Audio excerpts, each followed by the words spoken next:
I'm Daisy. And I'm Terri. And this is the Monday Mindset Podcast. And this week, we're doing another recap episode. We thought we'd do another recap episode, looking back and reflecting on episodes so far, some of our takeaways, some of the things we've been doing at home, what's been working, what hasn't. Seemed to go down well last time, so we've decided we'll do them at odd intervals going forward. So I think I started last time, Terri, so this time you can kick off. Oh, thanks, Daisy. So one of the things I was thinking about as I kind of reflected on the episodes we've had since the last recap, I noticed that several of them focus on stressful times and maybe a little bit of a unique timing of when we even started this podcast. That's so funny. You won't be able to see my notes. But you said the same thing. See, great minds think alike. But the idea that it really is, it's not that stressful times aren't happening for most of us at various times, but this is a unique time that we're living through, all of us, wherever we are. And I think both you and I listen to enough podcasts and listen to enough people that are current with what's going on, that it is a theme that comes out in almost all of our topics. And I really like that because I think that's what people are needing right now is support about how they're managing throughout this stressful time. And to top that off, I think both you and I have been in a housing search decision-making process about our next journeys on where to live. And so one of the episodes I was thinking about was the episode that you presented, decision-making under stress.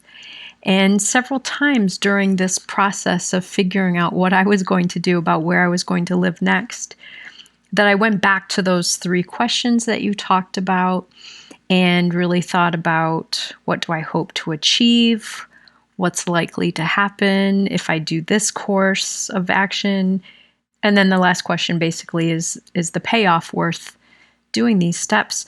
And there were a couple of times during this process that I had to have difficult conversations with potential landlords and reached out and made some offers and asked some questions that made me uncomfortable. And so I really had to think about these questions because it would have been easier for me to walk away and not do them. So the stress that I was feeling, it made these questions really helpful for me to move forward and do what seemed more difficult than I wanted it to be. And the outcome was good. Well, that is good. And you've made a lot of progress. I know I'm sure people are aware how much we talk behind the scenes. And it did certainly feel at one point I could pick it up my end and I wasn't experiencing it directly. There just felt like there was this mountain of stuff that you had to get through. Mm-hmm. And I've been familiar with it especially with certain sort of DIY jobs. There might be this DIY job that stares me in the face all the time. And I want to do this thing that is actually quite a small thing to do. However, before you can do that small thing, there's this other thing you've got to do before you can do that small thing. And the thing that's before that, in order to do that, you have to do something else. And before you know it, there's actually quite a lot of stuff you've got to plow through just to get that little thing done. And it becomes this mountain of stuff that you just sort of shove under the carpet and don't do it. And my typical route, I do choose that. I choose to sweep it under the rug and pretend that small step isn't necessary to reach this small step. And sometimes I would just walk away from some of those things that seem challenging. And some of our discussions, both with the podcast and outside of the podcast, have really just helped me hold my feet to the fire a little bit and take those steps and keep making progress in things that I need to do. Another episode that we talked about this similar topic about effects during the pandemic was the recent episode on ambiguous loss. And it's been coming up a lot for me lately in my work with clients, talking a lot about this. And there's a great article that I'd like for us to put in the show notes for this one. And talking about Pauline Boss was actually cited in this article, but also the article talked about the idea of a concept of that we have a surge capacity, that mentally and physically, in order to deal with stress, our body can go into a little bit of a surge and get things done. But what's unique about right now is that we've kind of maxed out on this because it's been so prolonged. Most of us, our surge capacity has been overdrawn. So I think as we head into this next phase of whatever's going on with the pandemic, I think it's really important for all of us to keep that in mind, that this is uncharted territory for us, and we are learning how we deal with stress and how we cope with the uncertainty of what's coming and all of the ambiguous losses. So those episodes have really stood out to me, in those conversations that you and I have had, have really stood out to me in how I've been navigating this. And I think it's good for you to reflect on and remind yourself going forward how good you felt getting some of these things done. I mean, it's felt so hideous thinking about having to get them done, but I've seen you on that side, and then I've seen you on the flip side when you've actually managed to get them done. Absolutely. You've queued up for hours at the DMV or whatever it is, and you feel really good when you've actually done it, actually got the car back on the road, actually able to do whatever it is. It feels really good. Absolutely. I think it's important to hold on to those moments and to remind ourselves of those, because it's all too easy, isn't it, to remind yourself of the problem side. You kind of forget the good bit afterwards. Mm-hmm. We need to sort of hold that snapshot. Absolutely. And it falls back into the episode we did on self-sabotage. These are some things that I self-sabotage myself with when left to my own devices, and that I've been trying to approach some of those things differently.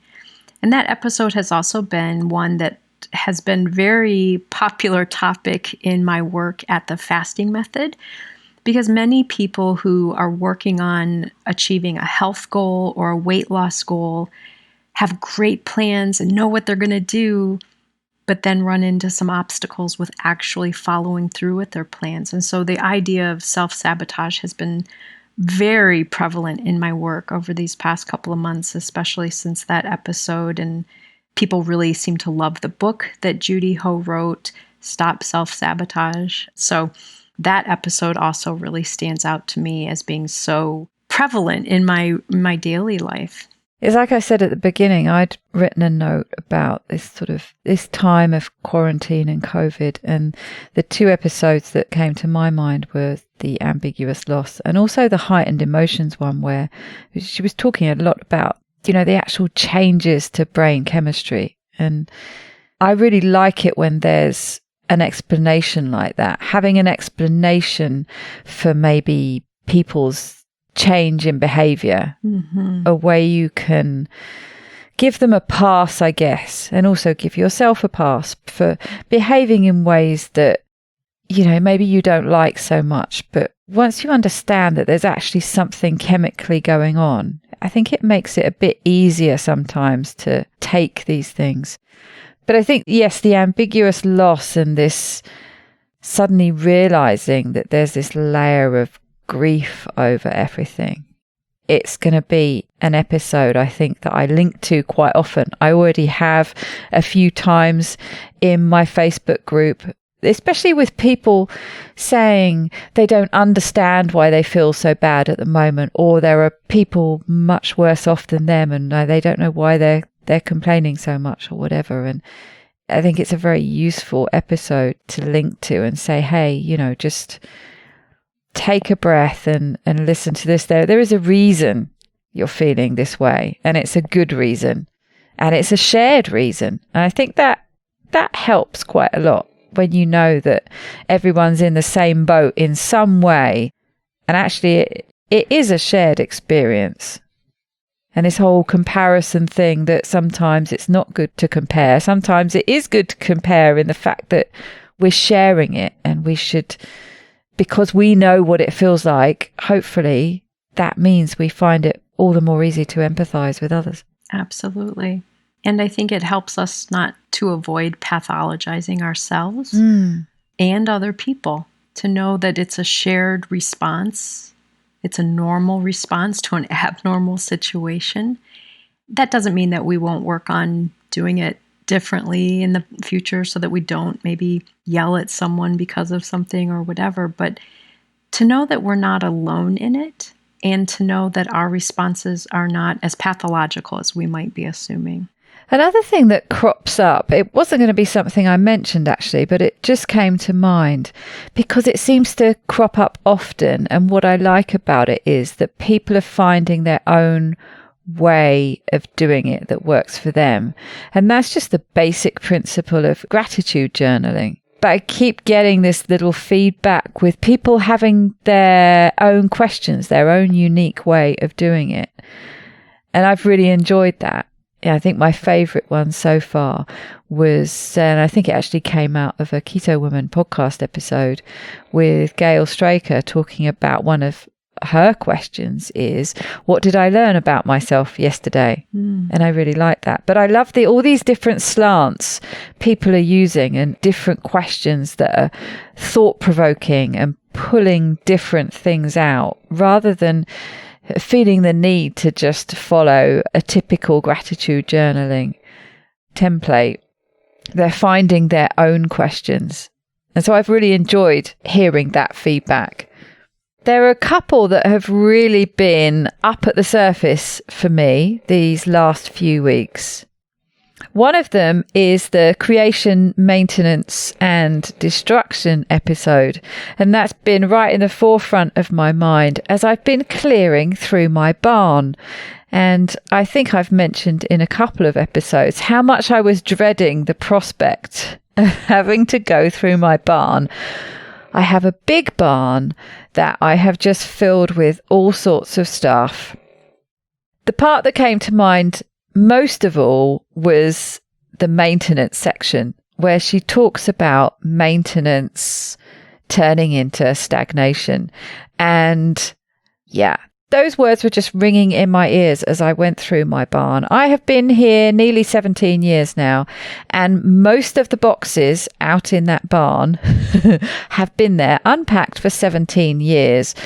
So it felt like it was going to be a monumental thing to get through. And actually, when I knuckled down to it, I've got through the bulk of it in a week or so. I surprised myself. I do now have the contents of those boxes strewn all over the house, but have been going through them. But it was just in my mind all the time. I've had this long period of stagnation, and it really was time to get in there and clean house. Have this period of destruction to make way for a new creative phase in my life. So I felt like I was living that cycle out there in the barn. It's funny that you mentioned that one, because I was thinking something similar, that both you and I, again, in our kind of housing, moving transition right now, really highlight that process. Although you were in maintenance basically for 17 years where it became stagnation, I am on my third move in 2 years, a little less than 2 years. And big move too. This move will be quite a small move, but this move will be tiny. Those last two were huge. Yes, this is just across town, very easy to do. But the idea that even that, there is destruction in or loss in the life you have in a particular place, in a location, and changing that and letting go of that. But I think it's been even more evident as I've been listening to you talk about your next steps, is the creation that comes from where we're headed. But that we needed to go through that process. You needed to go through all of those boxes in the barn. And some of that does feel like destruction and grieving and losing and letting go. But it's really what opens up for the next creation part of your life that's coming. And it's been kind of fun that you and I know we're the processes are different, but it's kind of fun that we're going through it at a similar time. I send you pictures of places I'm looking at and talking about how I would arrange furniture, and you send me pictures of places you're looking at and how you would revamp them. And it's just been exciting, I think, to see how this concept kind of plays out right now for both of us in that arena. Definitely. The other big one for me, and I find this so funny, as you know, I've spoken before about my rebel tendency, and I really saw it come into play with this. And it was your episode with the 5-second rule. And people might remember that I was really taken by this system, the 5, 4, 3, 2, 1, and was wanting to apply it to getting up earlier, which has always been a problem for me. But I should have known better. I should have known that no kind of fixed system, no kind of anything that had even a whiff of trying to tell myself what to do was going to work. Because anyone who knows about Gretchen Rubin's 4 tendencies, in particular the rebel tendency, will know that we just do not like being told what to do by somebody else or by ourselves. Trying to impose new habits on ourselves is painful. And although I was very taken with it when you were talking about it, and I did try and impose it, and I tried to use it in very easy ways that were going to be easy to apply. I didn't actually try and apply it straight away with trying to get up.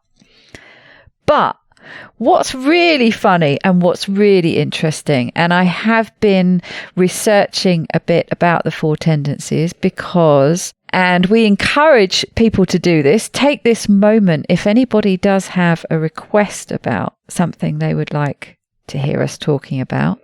Maybe you could just talk about that now, Terri. Interject a bit. You had a request for us. I did. So a lot of people that I work with through my career listen to us and apply things that we're talking about. And I had a client ask me about something about behavior change. And he said, well, I know Daisy talked about that she has the rebel tendency, and I'm curious, how does she manage something like this? And I said, well, I don't know, but I will ask her. I know you and I both talked about it, that this would be a great topic for you to do an episode on. It's something that you know a lot about, and it's something that's been really a useful concept for you.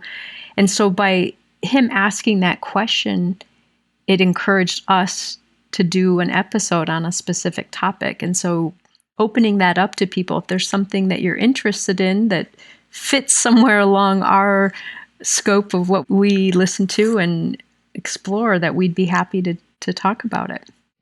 And it was so funny when you mentioned that to me, and I thought, yeah, why haven't I spoken about it before? Because I do. It's something I talk about often. We were talking earlier before we recorded, and I think it was maybe because I felt the need to have to read the whole book again before I did it, something like that. But But it is going to be next week's episode, so listen out for that. But here is a bit of a teaser, if you like, because it's something I learned about myself, but it really does fit. And it's an interesting side effect.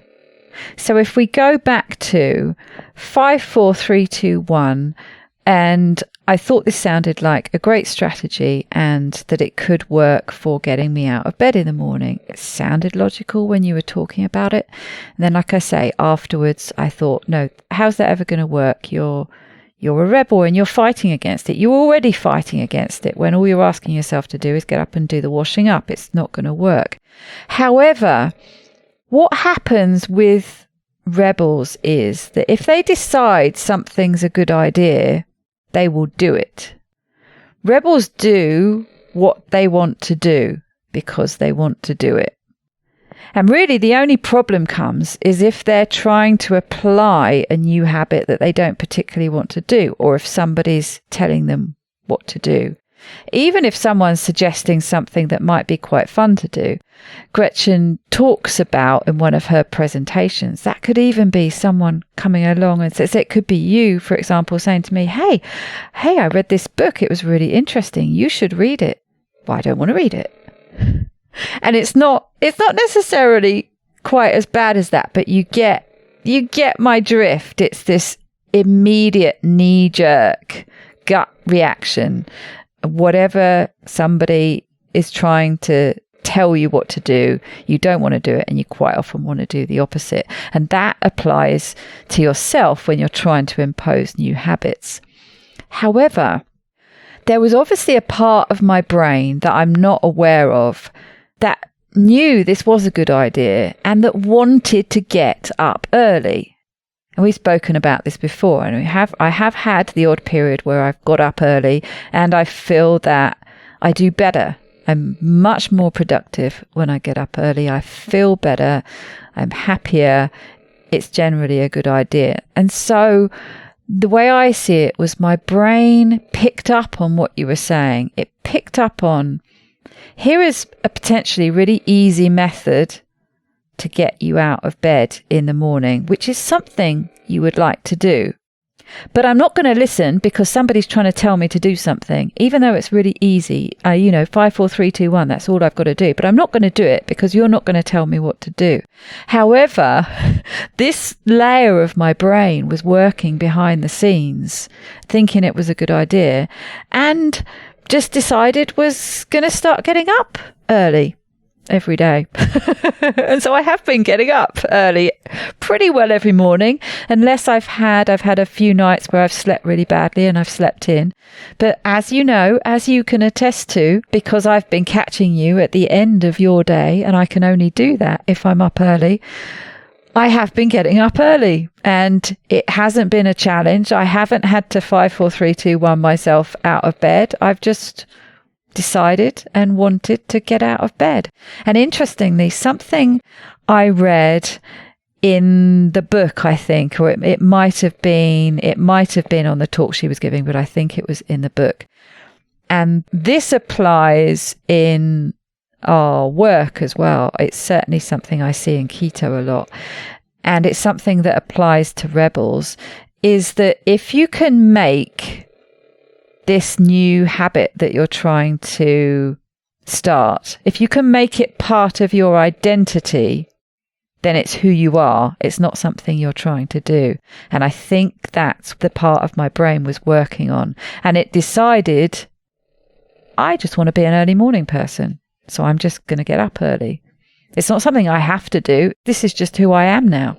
I don't know, but this is me theorizing how it's fitting, because it was just so funny that within a very short period of time after recording that episode, I started getting up early, all of my own accord. Yeah, that's so interesting, because as you started talking about this and saying, I don't know why I even thought that would work for me, in my head I was thinking, what do you mean? You've been getting up earlier. Clearly, it's been working.